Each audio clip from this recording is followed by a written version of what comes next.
जय हिंद। 25 दिन के 25 मैराथन में आप लोगों को बहुत बहुत स्वागत करता हूं। पिछले वीडियो में 650 तक हम लोग कवर कर चुके हैं। अगर उसका वीडियो देखना चाहते हैं तो उनका लिंक डिस्क्रिप्शन बॉक्स में मिल जाएगा, वहां जाके देख सकते हैं। आज हम लोग इस वीडियो में 651 से हम लोग आगे कवर करेंगे। तो आइए हम लोग इसको शुरू करते हैं।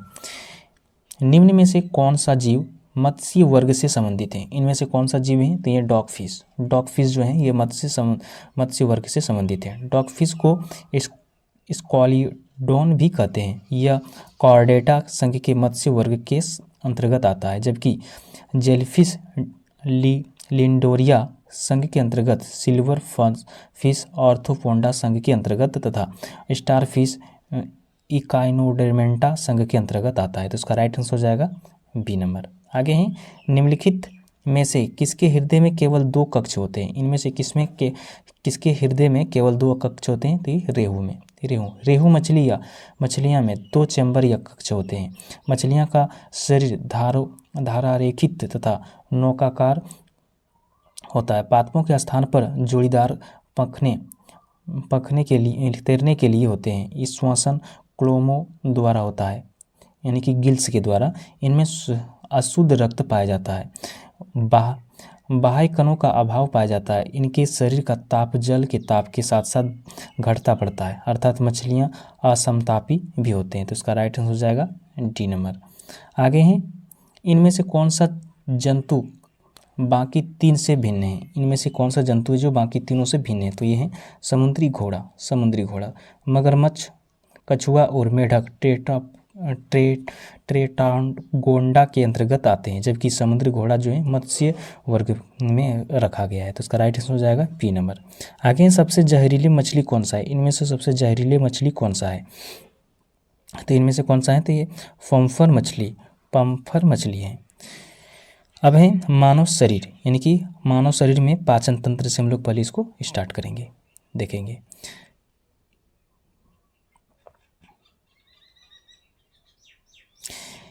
आगे 665 नंबर है, 655 नंबर है। मानव आहार नाल का एक चित्र दिया गया है। इसके आधार पर स्तंभ 1 तथा स्तंभ 2 के साथ सही मिलान दर्शाने वाले विकल्प को चयन करें। तो इसका ऑप्शन दिया हुआ इधर, ये आप लोग देख सकते हैं। यहाँ पर ये ए में क्या है, यहीं पर पहले हम लोग देख लेते हैं। ए जो है ये आहार नाल है। बी क्या है? बी जो है ये डी जो यकृत है। बी ये बड़ी आंत है। सी जो है छोटी आंत है। ठीक है, अब हम लोग देखते हैं इसका ऑप्शन।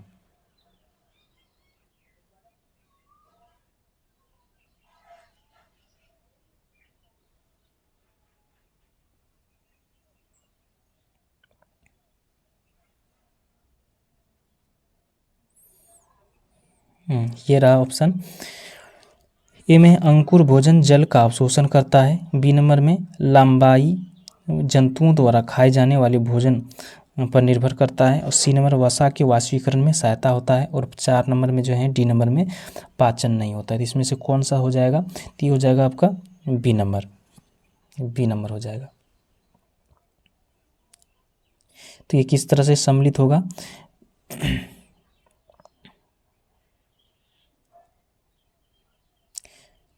तो ये सम्मिलित होगा आपका आहार नाल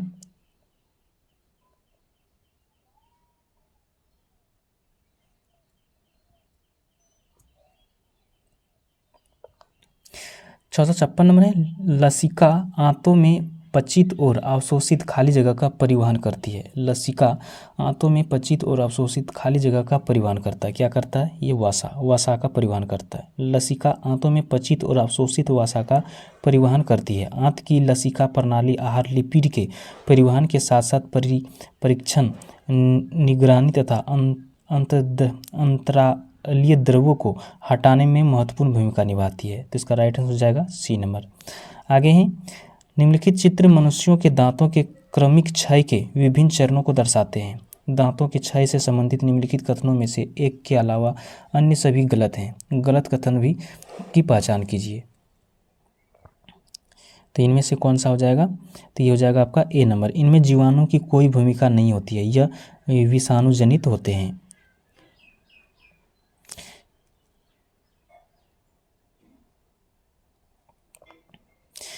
658 नंबर है, निम्न में से कौन सा वसा के वाष्पीकरण में शामिल होता है? इनमें से कौन सा होता है? तो ये यकृत होते हैं। वसा के वाष्पीकरण में यकृत शामिल है। वाष्पीकरण वसा को छोटी रक्त कोशिका में तोड़ने की प्रक्रिया है ताकि एंजाइम कार्य कर सके और भोजन अधिक आसानी से पच सके। पायस दो या दो से अधिक तरल पदार्थों का मिश्रण होते हैं जो सामान्यतः रूप से अमिश्रणीय होते हैं। तो इसका राइट आंसर हो जाएगा डी नंबर। आगे हैं, दंत क्षय के परिणाम स्वरूप खाली जगह होते हैं। तो ये क्या होते हैं? कोमल दंतवलक होते हैं। दंत क्षय के परिणाम स्वरूप कोमल दंतवलक होते हैं। इसे दांत इनमेल भी कहा जाता है। मानव शरीर में यह सबसे कठोर तथा बहुत अधिक खनिज लवण युक्त पदार्थ हैं। इनमेल का निर्माण कैल्शियम फास्फेट से होता है। तो इसका राइट आंसर हो जाएगा ए नंबर। आगे हैं, कार्बोहाइड्रेट, प्रोटीन और वसा का पूर्ण पाचन कहाँ पर होता है? तो इसका पाचन पूर्ण जो होते हैं ये छोटी आंत में होता है।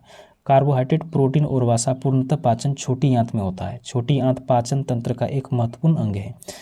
भोजन का अधिकांश पाचन छोटी आंत में ही संपूर्ण होता है। छोटी आंत लगभग 7 से 5 मीटर लंबी अत्यधिक कुंडलित संरचना होते हैं। तो इसका राइट आंसर हो जाएगा ए नंबर।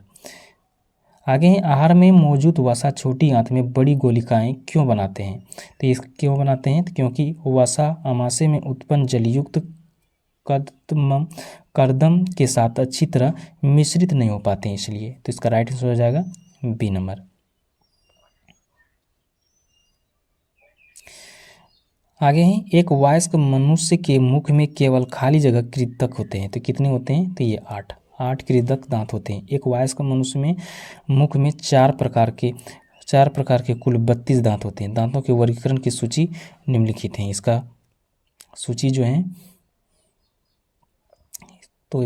है ये इस प्रकार है। कृंतक जो होते हैं ये 8 होते हैं। रदनक जो होते हैं 4 होते हैं। वर्णक चवर्णक जो होते हैं ये 12 और अग्रवर्णक जो होते हैं ये 8 होते हैं। तो इसका राइट आंसर हो जाएगा आपका 4। मानव में आहार नाल का इनमें से कौन सा भाग अपशिष्ट पदार्थ का उत्सर्जन करता है? तो कौन करता है? तो ये मल द्वार करता है। मानव में मल द्वारा अपशिष्ट पदार्थ का उत्सर्जन होता है। मल द्वार आहारनाल का ही एक भाग है। मनुष्य की आहारनाल में छोटी आंत सबसे लंबी होती है। इसकी लंबाई लगभग 20 फीट की होती है। तो इसका राइट आंसर हो जाएगा डी नंबर। आगे निम्नलिखित चित्र मानव आहार नाल के एक भाग को दर्शाता है। इस भाग में कौन सा क्रियाएं हो रही है और कैसे? ये कौन सी क्रियाएं हो रही है? तो ये जो हो रहा है, भोजन जो नीचे की ओर सरक रहा है, तो ये किसके कारण से हो रहा है? ये कर्माकुचन की गति के कारण। तो इसका राइट आंसर हो जाएगा आपका बी नंबर। लंबयुक्त संकुचन और पेशीय भित्तियों के शिथिलन के कारण कर्माकुचन हो रहा है। तो उपयुक्त चित्र में निम्न प्रक्रिया हो रही है। लंबवक्त संकुचन और पेशीय भित्तियों के शिथिलन के कारण कर्माकुचन। आमाशय नली में कार्डिक सार्फैक्ट मांसपेशियों की रिंग है। यह आमाशय में भोजन को जाने देता है। जैसे ही भोजन आमाशय में जाता है उसकी पेशियां दीवारों की सिकुड़ने व ढीलान शुरू हो जाता है, जिसे पेरिस्टालिस कहते हैं। जब सामने की पेशियां ढीली पड़ती है तब उसके पीछे की मांसपेशियां सिकुड़ती है। तो इसका राइट आंसर हो जाएगा बी नंबर। आगे मुख गुहिका खाली जगह मानव की खाली जगह तंत्र का हिस्सा है। तो किसके? तो ये पाचन तंत्र का हिस्सा होता है। पाचन तंत्र के मानव के मुख गुहिका मानव पाचन तंत्र का एक हिस्सा है। मानव पाचन तंत्र में पाचन की प्रक्रिया मुख गुहिका में शुरू होती है। मुख गुहिका में मुख्य रूप से दांत और लार ग्रंथियां पाचन तंत्र का अंग होते हैं। तो इसका राइट आंसर हो जाएगा सी नंबर। आगे मानव शरीर में किस भाग में अंकुर मौजूद होते हैं? तो किस भाग में होते हैं? तो ये छोटी आंत में ये मौजूद होते हैं। छोटी आंत में उपस्थित श्लेष्मिका क्षेत्र में अंगुली के आकार की आकृतियां पाई जाती है, जिन्हें अंकुर कहा जाता है। बचे हुए भोजन का अवशोषण नहीं अंकुर के द्वारा होते हैं। इन्हीं अंकुर के द्वारा होते हैं। सर्वाधिक पदार्थ का अवशोषण छोटी आंत में होते हैं, इसलिए अंकुर छोटी आंत में पाए जाते हैं। तो इसका राइट आंसर हो जाएगा बी नंबर। आगे रक्तचाप को मापने के लिए चिकित्सकों द्वारा उपयोग किए जाने वाले उपकरण का नाम बताइए। तो किस उपकरण का उपयोग किया जाता है? तो ये स्फिग्मोमेनोमीटर का उपयोग किया जाता है। स्फिग्मोमेनोमीटर का उपयोग किया जाता है। स्फिग्मोमेनोमीटर रक्तचाप को मापने के लिए चिकित्सकों द्वारा उपयोग किए जाने वाले यंत्र हैं।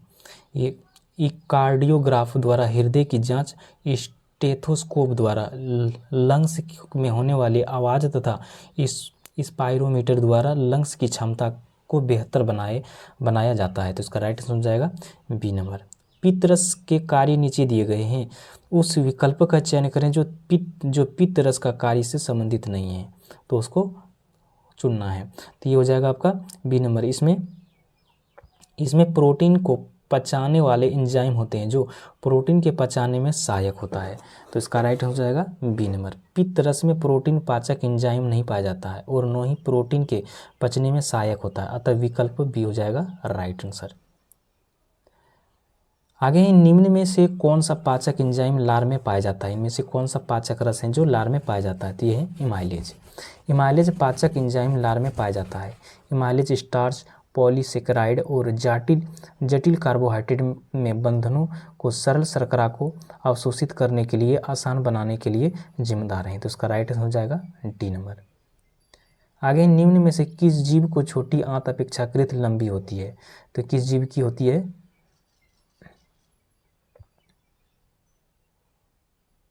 तो निम्नलिखित जीवों में गाय की छोटी आंत अपेक्षाकृत लंबी होती है। शाकाहारी पौधों में मौजूद सेल्यूलोज को पचाने के लिए अधिक समय की आवश्यकता होती है। शाकाहारी मांसाहारी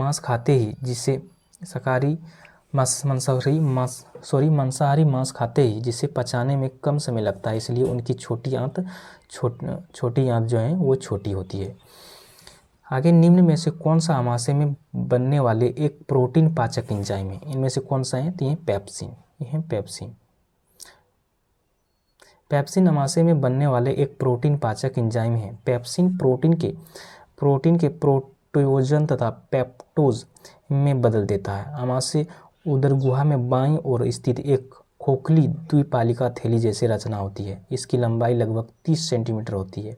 आमाशय की भीतरी दीवार स्तंभाकार थैलीनुमा एपिथेलियम कोशिका से निर्मित होती है। तो इसका राइट आंसर हो जाएगा सी नंबर। आगे निम्नलिखित चित्र का ध्यानपूर्वक अध्ययन कीजिए। परखनली बी में नीले रंग न दिखने के संबंध में सही विकल्प का चयन कीजिए। इसमें जो परखनली बी में नीले रंग का नहीं दिख रहा है, तो इसका कारण बताना है। तो इसका कारण क्या है? इसका कारण है स्टार्च का पाचन लार में मौजूद लार इमाइलेज द्वारा किया जाता है। तो इसका राइट आंसर हो जाएगा सी नंबर। उपयुक्त चित्र स्पष्ट है कि स्टार्च का पाचन लार में मौजूद लार इमाइलेज द्वारा किया जाता है। जब हम अपने मुंह में दाना डालते हैं, भोजन का पाचन शुरू हो जाता है तथा लार में इमाइलेज नामक एंजाइम होता है जो मल्टोज में स्टार्च का जल अपघटन कर देता है। तो इसका राइट आंसर हो जाएगा सी नंबर।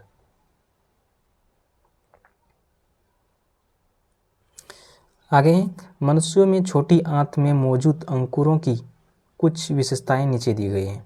ये बहुत पतली दीवारों से लगी हुई अंगुलीनुमा संरचनाएं हैं। ये एक बड़ा सतही क्षेत्रफल प्रदान करता है। इनमें भोजन के कारण के लिए छोटे छोटे छिद्र होते हैं। रक्त कोशिकाएं द्वारा भरपूर आपूर्ति निम्न में से कौन से विकल्प अंकुरों से भोजन का अवशोषण करने में सक्षम बनाने वाली विशेषताओं को दर्शाता है? इनमें से कौन सा है? तो इनमें से हो जाएगा आपका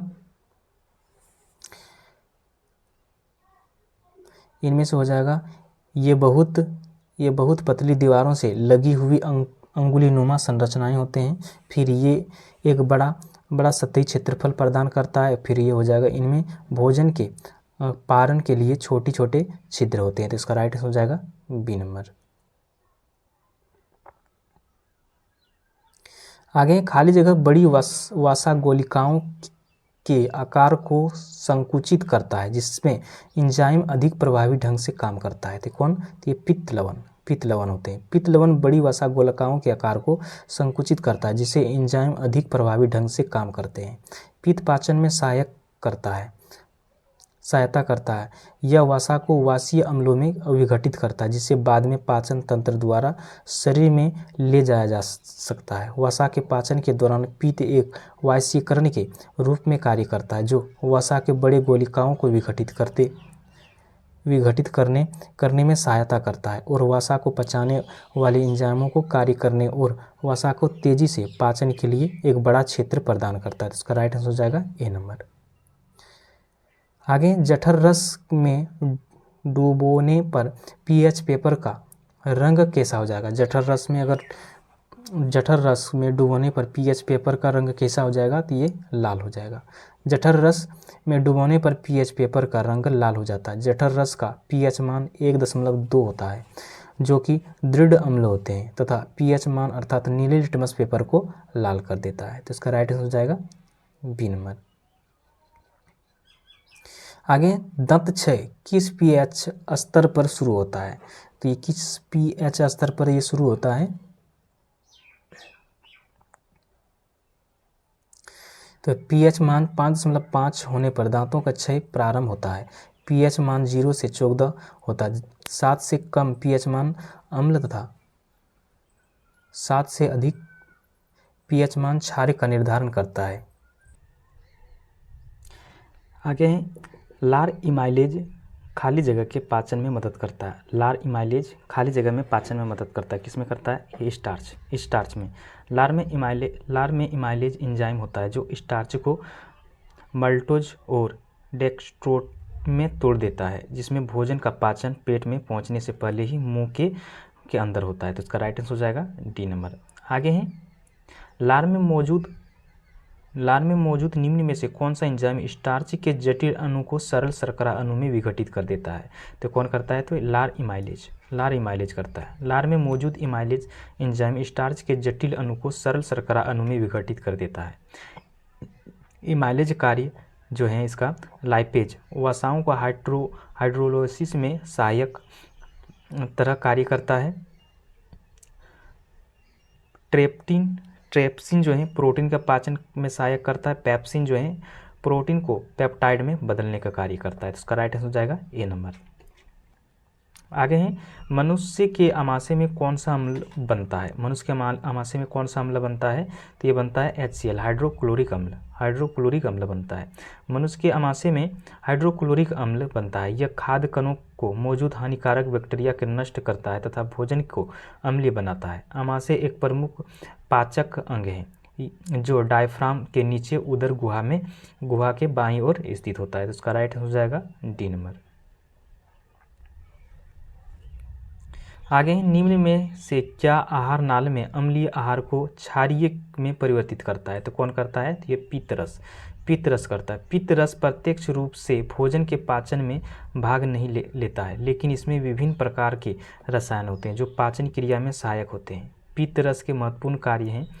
एक जो है यह आमाशय से आए भोजन को अम्लीय प्रभाव को क्षारीय बनाता है। फिर आगे दूसरा जो इसका कार्य है, ये जीवाणुओं को मारता तथा इसकी उपस्थिति में ही अग्नाशय रस कार्य करता है। तो इसका राइट आंसर हो जाएगा सी नंबर। आगे है पाचन के संदर्भ में गलत कथन पहचाने। इसमें से कौन सा गलत कथन है? तो ये हो जाएगा स्विंगीकरण अंतर्ग्रहण से पहले लेकिन अवशोषण के बाद होता है। तो इसका राइट आंसर हो जाएगा बी नंबर, ये गलत हो जाएगा। वह प्रक्रिया जिसमें पाचक एंजाइम की सहायता से भोजन को जटिल से सरल रूप में परिवर्तित किया जाता है, पाचन कहलाता है। पाचन प्रक्रिया के निम्नलिखित चरण होते हैं। तो पहले होते हैं अंतर्ग्रहण, इसके बाद पाचन, अवशोषण, स्विंगीकरण और तब जाके उत्सर्जन होता है। तो इसका राइट आंसर हो जाएगा आपका बी नंबर। आगे है आंत। छोटी आंत की आंतरिक सतह पर हजारों अंगुलीनुमा आकृति निकली हुई होती है। इन्हें क्या कहा जाता है? तो इन्हें क्या कहा जाता है? तो ये कहा जाता है विलाई, विलाई कहा जाता है। छोटी आंत की आंतरिक सतह पर हजारों अंगुलीनुमा आकृति निकली हुई होती है, जिन्हें रसांकुर कहते हैं, जिसका कार्य पचे हुए भोजन से पोषक तत्व, अम्ल, वसा तथा विटामिन का अवशोषित करना है तथा अवशोषण के पश्चात अपचित भोजन को बड़ी आंत में भेज देते हैं। तो इसका राइट आंसर हो जाएगा सी नंबर। आगे हैं, शरीर में विलाई कहाँ पाया जाता है? शरीर में विलाई कहाँ पर पाया जाता है? तो ये छोटी आंत में, छोटी आंत में पाया जाता है।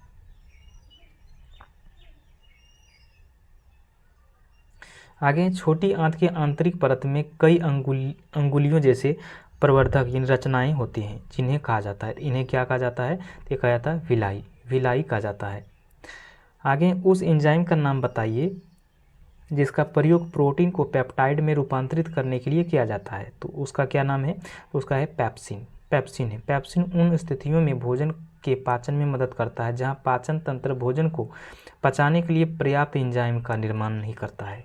यह एक एंजाइम है जिसका जाइमोजन यानी पेप्सोनोजन के पेट में मुख्य कोशिकाओं द्वारा रिलीज किया जाता है। इसका मुख्य कार्य प्रोटीन को पेप्टाइड में बदलना होता है। तो इसका राइट आंसर हो जाएगा बी नंबर।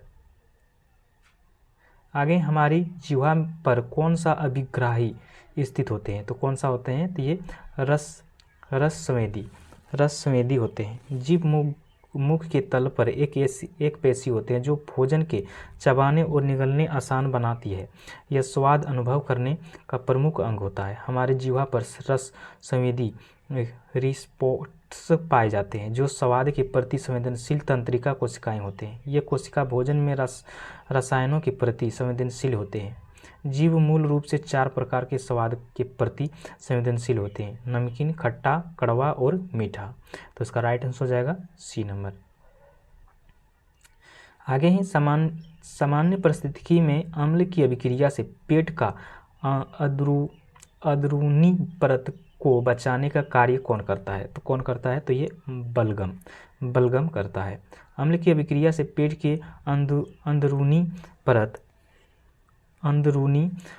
परत बचाने का कार्य बलगम करता है। पेट की दीवारों के रूप में गैस्ट्रिक ग्रंथियां होती है जो एक एंजाइम पेप्सिन बलगम और हाइड्रोक्लोरिक अम्ल को स्रावित करने में मदद करती है। जब भोजन पेट के अंदर प्रवेश करता है तो HCl भोजन के अंदर मौजूद रोगुनाओं को मारने में मदद करता है। यह एसिड की क्रिया का कारण बनता है और पेट के भीतरी परत को जला देता है, जो आंत में जलने और दर्द पैदा करता है। पेट की दीवारों को एसिड से बचाने के लिए बलगम स्रावित होता है। तो इसका राइट हो जाएगा ए नंबर।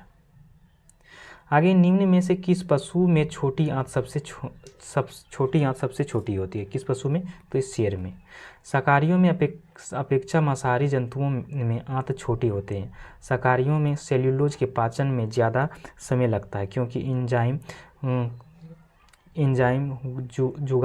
जुगाली करने वाले जीवाणुओं द्वारा निर्मित होता है। इसका राइट आंसर हो जाएगा सी नंबर। आगे निम्न में से किस अंग की व्याधियों के निदान के लिए EEG परीक्षण किया जाता है? तो किसके लिए किया जाता है? तो ये मास्तविक के लिए किया जाता है।